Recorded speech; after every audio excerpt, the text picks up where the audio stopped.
bendiga. Un día más reunidos en el nombre del Señor. Nos vamos a poner nuevamente a cuentas con Él, como cada mañana le entregamos este tiempo precioso para glorificar y darle gracias a nuestro Señor. Y empezamos con esta canción que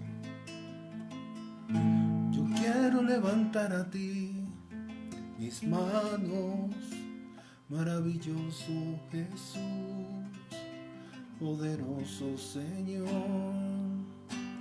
Llenos somos hoy de tu presencia y te rendimos honor los que estamos aquí.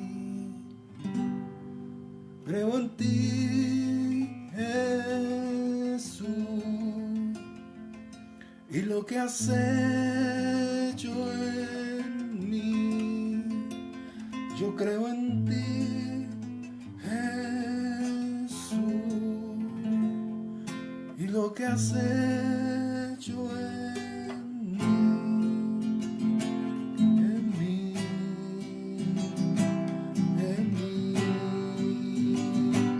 Recibe toda la gloria, recibe toda la honra, precioso Hijo de Dios.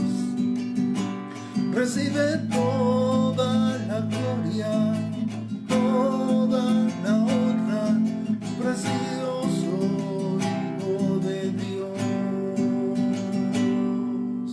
Quiero levantar a ti mis manos, maravilloso Jesús, poderoso Señor. Llenos somos hoy de tu presencia, te rendimos honor los que estamos aquí. Creo en ti, Jesús, y lo que has hecho en mí. Yo creo en ti, Jesús, y lo que has hecho en mí, en mí. Recibe toda la gloria, recibe toda la honra, precioso Hijo de Dios. Recibe toda la honra, toda la gloria, precioso Hijo de Dios.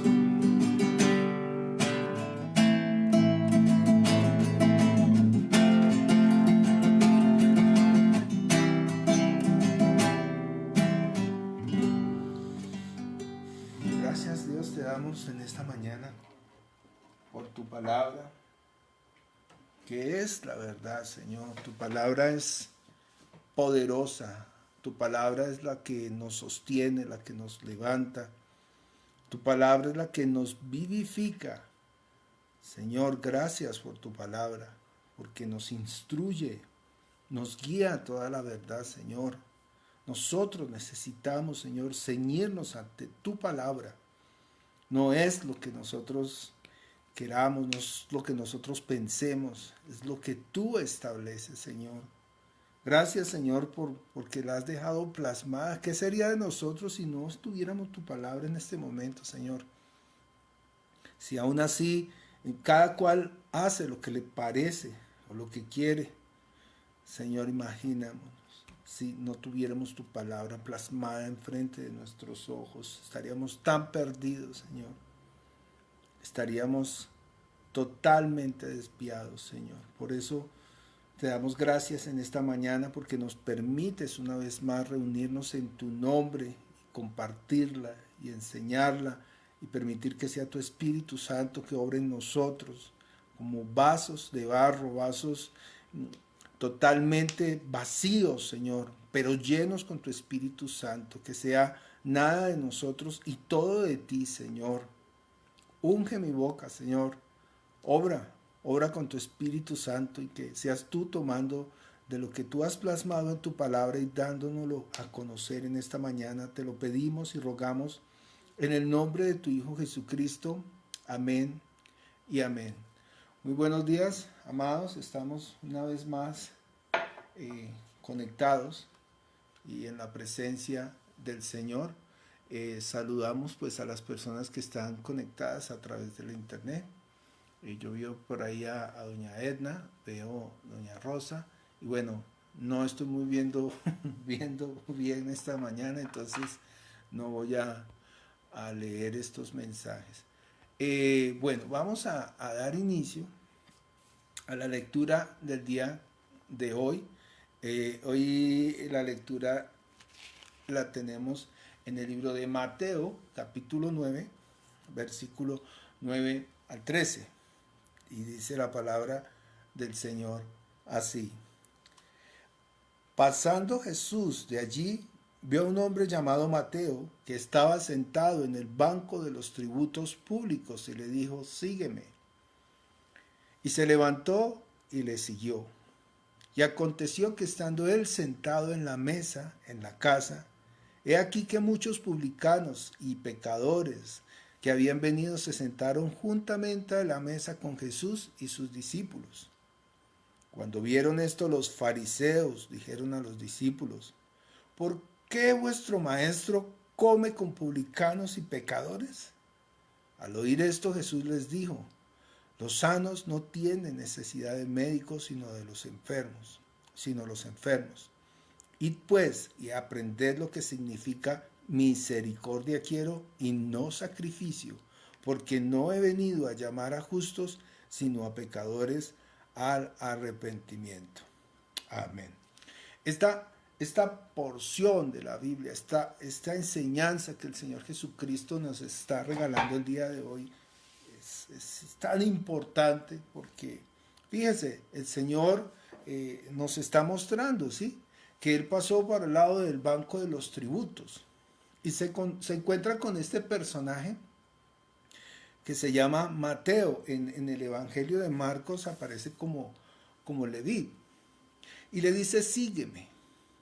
Y dice que inmediatamente este hombre, Mateo, o Leví, se levanta y se va y sigue a Jesús.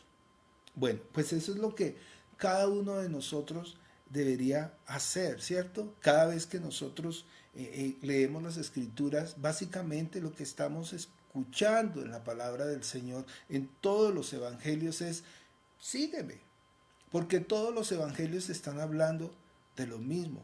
Vayan y prediquen el reino de los cielos. Sí. Hoy lo que vamos a aprender es qué es lo que está pasando, qué es todo lo que hay detrás de esta porción que aparentemente es pequeña, pero tiene tanto para enseñarnos. Y yo podría iniciar, ¿sí?, viendo la posición de Jesús cuando le dice a este hombre que es un publicano. Ustedes entenderán que los publicanos son, o eran ahí en el Antiguo Testamento, recolectores de impuestos, los que recogían el dinero. Y estos hombres, pues obvio, tenían que ser muy malos, malvados, porque ellos tenían que llegar a la casa de la viuda, a la casa del hombre que no tenía, a la casa de la familia que no tenía cómo pagar los tributos, ¿sí? Y tenían que cobrar como fuese. Si a estas personas no tenían de dónde, pues se los llevaban a ellos mismos, esclavos, ¿sí? Los ponían a trabajar. Y si no tenían con qué pagar, se les llevaban los hijos. Bueno, eran malvados. Por eso la Biblia ahí y el Señor los compara, ¿no? Habla de los publicanos y los pecadores. Imagínense cuán pecadores eran los publicanos que los comparan. No los comparan, sino los ponen igual, publicanos y pecadores. Pues para poder entender todo esto que vamos a aprender, pues yo quisiera hablar un poquito acerca de hoy en día, qué es lo que está sucediendo con, digámoslo así, con las religiones, ¿sí? En las religiones, pues, nosotros vemos que pasa lo mismo que está pasando con estos fariseos, porque aquí los que están criticando, ¿quiénes son? Dice ahí que los fariseos, Ellos están criticando y están haciendo una pregunta. ¿Por qué come vuestro maestro con publicanos y pecadores? Mejor dicho, se va a contaminar Jesús, ¿cierto? Porque se sentó a la mesa a degustar una comida, una invitación que le hace Mateo, ¿cierto? Y lo miran y dicen, ¿cómo así que su maestro come con... No, pobrecito, se va a untar. ¿O quién es él? ¿Quién es él? O sea, no es tan maestro. Mejor dicho, están juzgando a Jesús por la actitud que Jesús está tomando frente a estos hombres pecadores. Bueno, en las religiones pasa exactamente lo mismo, ¿sí? En la religión tradicional, por no decir ortodoxos, católicos o lo que sea, la religión tradicional sucede exactamente igual. ¿Mm? Entonces no cualquiera puede servirle al Señor. En la religión existe algo que se llama el clero. El clero es el nombre colectivo que engloba una forma general de las personas que han sido ordenadas o las personas que han sido escogidas, ¿sí? Y se hacen llamar obispos, presbíteros, diáconos, ¿sí? Clérigos, ¿sí? Y están por encima del resto de las personas, ¿no? En la religión existe el clero, ¿cierto? Los de arriba. Y también existe el resto de las personas que están allá abajo, ¿cierto? ¿Y qué hacen las personas que están abajo? Pues básicamente le están rindiendo culto a los que están allá arriba, ¿sí? Eso en la Biblia, esa diferenciación entre los de arriba, ¿sí? No sé, es que no quiero decir palabras porque personas se pueden ofender, pero yo hablo de cerca de los, bueno, ya lo dije, obispos, sacerdotes, en fin, que están allá con toda su pomposidad, con toda su alcurnia, con todos sus movimientos perfectos, ¿cierto? Parecen robots, no sé, actúan de una forma diferente, caminan de una forma diferente, lucen de una forma diferente para que las personas los vean diferentes y piensen que son santos. ¿Cierto? ¿Sí? La palabra santo significa apartado, pero para el propósito de Dios. Santo no es el que se aparta por allá y está lejos y que no se acerca, el que no se contamina con nadie, así como lo que pretenden aquí los fariseos, que Jesús estuviera apartado en una esquina, que nadie lo toque, que nadie lo mire. Pero no, Jesús es totalmente opuesto a lo que nos ha enseñado la religión, ¿cierto? Jesús aquí se sienta, dice que con pecadores y publicanos, ¿sí? Y se sienta y él camina con prostitutas, con ladrones, ¿cierto? Fíjese, este es el Jesús de la Biblia, el que se sienta con publicanos, con prostitutas, con pecadores, ¿sí? El que no le importa ensuciarse las manos, ni meter la mano en el foso cenagoso, como lo ha hecho por usted y por mí, ¿sí? Para salvarnos, ¿no? Entonces los fariseos, es decir, el clero, la iglesia, dice la escritura, y voy a profundizar un poquito en eso, y vamos a Apocalipsis, capítulo 2, versículo 6. Fíjense lo que dice Jesús mismo, porque aquí el que está hablando, ¿quién es? En el Apocalipsis, Jesús. Él dice, yo soy el alfa, el omega, el principio y el fin, el que estuve muerto, ¿sí? El que vivo y estuve muerto, dice el versículo Apocalipsis 1:18. ¿Quién estuvo muerto? Jesús. ¿Quién está hablando? Jesús. ¿Quién le está revelando esto a Juan? Pues Jesús. Y fíjense lo que dice Apocalipsis 2:6, cuando en la primera carta le está escribiendo a la iglesia de Efeso. Ahí le está diciendo todas las cosas malas de lo que está haciendo la iglesia, ¿sí? Pero viene en el versículo 6 y le dice, pero tienes, Apocalipsis 2:6, por favor anote conmigo para que no nos perdamos y entendamos bien. Dice Apocalipsis 2:6, pero tienes esto, que aborreces las obras de los nicolaitas, las cuales yo también aborrezco. Pregunta, ¿qué aborrece el Señor? Las obras de los nicolaitas. Entonces usted se preguntará, bueno, ¿qué son nicolaitas? Usted puede buscar en internet, usted puede asesorarse, ¿sí? La palabra nicolaitas viene del griego, ¿sí? Nico y laos, que significa conquistar o estar sobre otros. Entonces, ¿qué significa eso? Vuelvo y lo repito. Nico y laos, nicolaitas, significa Nico, conquistar o estar sobre otros. Laos significa pueblo, gente del común. Entonces los nicolaitas son los que se enseñorean del pueblo, de la gente del común. Fíjese, ¿qué es esto? Lo que estamos enseñando hoy. Está el clero aquí arriba y abajo está el resto.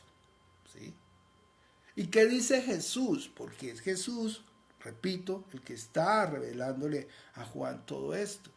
Dice que él aborrece las obras de los nicolaitas. Interesante, ¿no? Y vuelve, esto se lo escribe a la iglesia de Éfeso, pero a la iglesia de Pérgamo también se lo escribe. Ahí en Apocalipsis 2:12, 2:15. Dice exactamente lo mismo. Le dice a la iglesia de Pérgamo. Y también tienes a los que retienen la doctrina de los nicolaitas, la que yo aborrezco. Por tanto, arrepiéntete, pues. Bueno, entonces, ¿qué aborrece el Señor? La doctrina de los nicolaitas. El Señor aborrece cuando las personas se enseñorean de otros. Es decir, yo estoy aquí arriba y miro al resto de las personas hacia abajo, ¿cierto? Y eso es lo que está sucediendo pues en la iglesia tradicional, por decirlo así. Sin embargo, pues yo quiero meterme un poquito, porque hay muchas iglesias cristianas que están y han tomado este modelo, ¿no? Este modelo jerárquico, ¿no? De aquel hombre que se hace llamar pastor. ¿Ya? La Biblia dice que los pastores los pone Dios. Hay 5 ministerios: pastores, profetas, apóstoles, evangelistas y maestros. Y dice la Biblia en el libro de Efesios 4, creo que es, que el que los pone, el que designa, el que los establece es ¿quién? Jesús mismo. Dice, y él mismo estableció a unos pastores, evangelistas. Bueno, no vamos a hablar de eso hoy. Lo que estamos hablando es que la iglesia ha tomado ese modelo tradicional y lo ha tomado de la misma iglesia católica, apostólica, romana, bueno, como usted lo quiera llamar, donde arriba está el clero y abajo está el resto de las personas, ¿cierto? Entonces, ¿qué hacen en las iglesias? Pues establecen un pastor y debajo de ese pastor hay otros 12 y debajo de esos 12 hay otros 12 y entonces están los líderes de los líderes de los líderes y los de abajo tienen que rendirle culto a los líderes y los líderes culto a los otros líderes y así, si me hago entender. Entonces, ¿qué hacen? Aparte de esto, hacen exactamente lo mismo que están haciendo estos hombres fariseos, ¿no? Las personas que están en pecado no pueden servirle al Señor. Ya, con eso ya perdieron el año ante Dios, ¿sí? Si usted está en pecado, tiene que apartarse. Si usted está en pecado, tiene que ir a una cosa que se llama aposento. Si usted se va para ese aposento, entonces usted no puede congregarse con el resto de la iglesia, porque usted es una persona que puede contaminar a los demás, ¿sí me hago entender? Y así, entonces los apartan, ¿sí? No sé cómo los llamarán en otras congregaciones, ¿sí? Pero apartan a todos aquellos que están en pecado. También les dicen, si usted, por ejemplo, ha estado en pecado, examínese a sí mismo y si usted está en pecado, entonces siéntese y no tome la Santa Cena, porque usted no es digno de tomar la Santa Cena. Dios, a ver, uno toma la Santa Cena precisamente por eso, porque es pecador.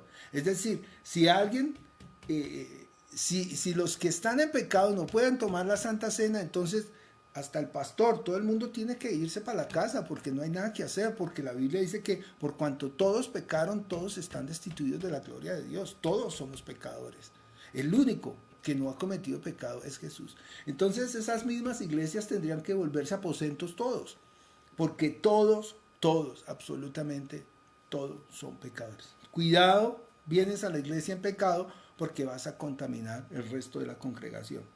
Entonces no solamente se enseñorean y están por encima de los demás y ponen una cantidad de trabas para que las personas sirvan al Señor. ¿Sí? ¿Qué más puedo decir? ¿Qué dice el Señor Jesucristo acerca de esto? Leamos qué dice. Vamos a leer Marcos. Por favor, yo no estoy en contra de ninguna iglesia. Hay iglesias muy buenas. Pero como el tema, nosotros estamos predicando la palabra, pues obvio, yo tengo que hablar lo que dice la palabra. Y usted tiene que conocer, porque si usted está en una iglesia donde le están diciendo quédese sentado porque usted está en pecado y usted no es digno de servirle al Señor, pues Jesús aquí no podría estar sentado con estos publicanos y pecadores. Así de sencillo. Lea esta historia. Y si usted ve que en su iglesia le dicen, siéntese porque usted es un pecador, pues salga corriendo de allá, ¿sí? Porque no están de acuerdo a la palabra del Señor. Aquí vemos que Jesús se sienta, y no solamente se sienta a departir con ellos, a comer con publicanos y pecadores. Pero vamos más profundo. ¿Qué dice el Señor? Vamos a leer Marcos capítulo 10, del 25. Perdóneme que me alargue, yo no sé por qué me alargo tanto. Marcos 10, del 25, del 35 al 45. Y yo creo que hoy no voy a terminar con este tema porque ya se me fue el tiempo. Marcos 10, 35. Entonces Jacobo, Juan, hijos de Zebedeo, se le acercaron diciendo, Maestro, querríamos que nos hagas lo que pidiéremos. Y él les dijo, ¿qué queréis que os haga? Ellos le dijeron, concédenos que en tu gloria nos sentemos el uno a tu derecha y el otro a tu izquierda. Entonces Jesús les dijo, no sabéis lo que pedís. ¿Podéis beber del vaso que yo bebo o ser bautizados del bautismo con que yo soy bautizado? Ellos le dijeron, podemos. Jesús les dijo, a la verdad, del vaso que yo bebo beberéis y con el bautismo que yo soy bautizado seréis bautizados. Pero el sentaros a mi derecha y a mi izquierda no es mío darlo, sino a aquellos a quienes está preparado. Cuando lo oyeron los 10 comenzaron a enojarse contra Jacobo y contra Juan.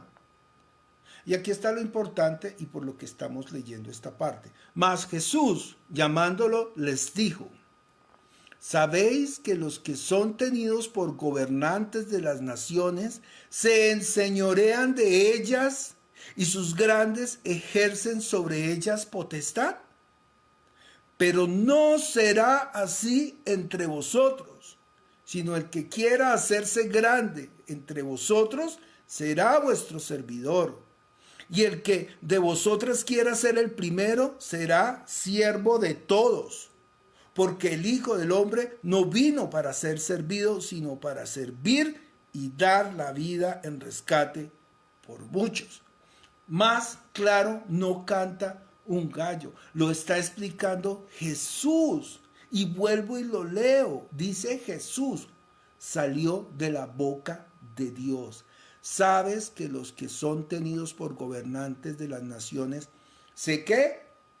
Enseñorean de ellas y sus grandes ejercen sobre ellas potestad.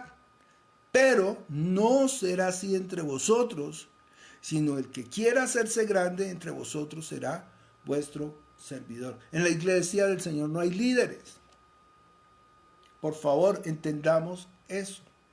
La palabra líder es anticristo, porque la palabra líder es ponerse por encima de los demás. Es que él es mi líder. Lo que diga mi líder. No, aquí dice, el que quiera servir, sea que siervo. He aquí tu siervo. Cada día que nosotros nos levantamos, hacemos este devocional, o salimos y predicamos, o llevamos la palabra a una casa, ¿sí? O compartimos el culto en el domingo y enseñamos la palabra, ¿qué es lo que hacemos? Somos siervos del Señor, aquí no hay líderes, aquí no hay nadie que se ponga por encima de nadie. Y la forma en que Jesús gobierna es así. Él estaba y se sentaba en el piso alrededor sus discípulos y les enseñaba. Y jamás se enalteció. Al contrario, él lo dice ahí, porque el Hijo del Hombre no vino para ser servido, sino para servir y dar la vida en rescate por muchos. Por eso es que él toma el lebrillo, la toalla, y se siente y se arrodilla delante de sus discípulos y empieza a lavar los pies de cada uno de ellos, en señal de cómo nosotros debemos servir. Es que la labor de nosotros y de todos los que anhelan predicar y enseñar la palabra es arrodillarnos a sus pies. Yo quiero arrodillarme ante sus pies. Esa es la labor. Y decir, venga, ¿en qué puedo servirle? ¿En qué le puedo ayudar? ¿En qué quiere conocer de la palabra? Y pedirle al Espíritu Santo que sea el que obre y llene nuestras bocas y hable a través de nosotros. Y que no sean mis pensamientos, sino que sean los pensamientos de Dios los que lleguen al corazón de ustedes, ¿sí? Porque no nos predicamos a nosotros mismos. Nosotros tenemos es que predicar acerca del reino de los cielos. Ese es el mandamiento. Vayan y hagan discípulos. ¿De quién? Pues no de nosotros, hagamos discípulos para el Señor, discípulos de Cristo. Ese es el fin. Ese es el fin. El propósito del Señor es que todos conozcamos. Pero no es el propósito de que nos enseñoreemos, ni nos pongamos por encima, ni que nos envanezcamos. No. Necesitamos que la iglesia del Señor vuelva a las sendas antiguas, que la iglesia del Señor vuelva a lo que está escrito en su palabra, no lo que se han inventado los hombres. Dice el Señor Jesucristo que los hombres hacen leyes más pesadas que las que puedan ellos cargar, ¿cierto? Dios es un Dios bueno y Dios es un Dios que nos ha enseñado y nos enseña cada día a través de su palabra. Hoy nosotros estamos haciendo un ensayo también por YouTube y en este momento estamos transmitiendo por YouTube en directo y esperamos hacerlo en adelante ayudándonos con estos medios tecnológicos. Si este video ha sido de bendición para usted, yo le voy a pedir el favor muy encarecidamente que lo comparta, ¿sí? Yo sé que hay personas que se van a levantar y van a decir, pero ¿cómo se le ocurre decir eso contra las iglesias? No, pues no es para criticarlos. Bueno, sí, para criticarlos, porque es que lo que dice la Escritura es la verdad. No lo digo yo, está escrito, lo dice el Señor Jesucristo. No hay nada que hacer, hay que hablarlo, hay que decirlo. Y ustedes y yo tenemos que entender cómo es que funciona este gobierno. El gobierno del Señor es muy diferente al gobierno, ¿sí? Que están a veces ejerciendo algunas iglesias, no todas, ¿cierto? Pero si usted ve, hay como ciertas cositas que uno ve. No, cuando escuche palabras como líder, ya usted no se sienta bien. Palabras como pacte, ya salga corriendo, definitivamente no se quede en ese lugar. Eso no quiere decir que porque un hombre es malvado, Dios es malo. No, al contrario. Dios le está abriendo hoy los ojos para que usted entienda. Hay algo que también mortifica mucho, y es que en las iglesias, cuando las personas se van a ir de la iglesia y cometen el error, ¿sí?, de ir a hablar con sus líderes, les dicen, no, es que usted no puede quedarse sin cobertura, tiene que tener la cobertura de un hombre de una iglesia. Otro error grandísimo, porque ¿qué dice el libro de Isaías, capítulo 30, versículo 1? Perdóneme, leamos Isaías 31. Dice, ay de los hijos que se apartan, dice Jehová, para tomar consejo y no de mí, y para cobijarse con cubierta y no de mi espíritu, añadiendo pecado a pecado. La única cobertura que hay, óigame bien, la única cobertura que hay es la cobertura del Espíritu Santo. No se asuste el día que le digan, si usted se va de esta iglesia va a ser un maldito, va a venir con la cola entre las piernas porque usted tiene que tener la cobertura de esta iglesia. Pues mentira de toda mentira. La única cobertura que hay, y léalo ahí en Isaías 31, es la cobertura del Espíritu Santo. Si usted tiene la cobertura del Espíritu Santo, no necesita de más. Y usted recibe la cobertura del Espíritu Santo en el momento en que usted lee la Escritura y cree en ella. Eso es lo que dice la Biblia. Mañana continuamos porque se me alargó. Vamos a orar. Padre,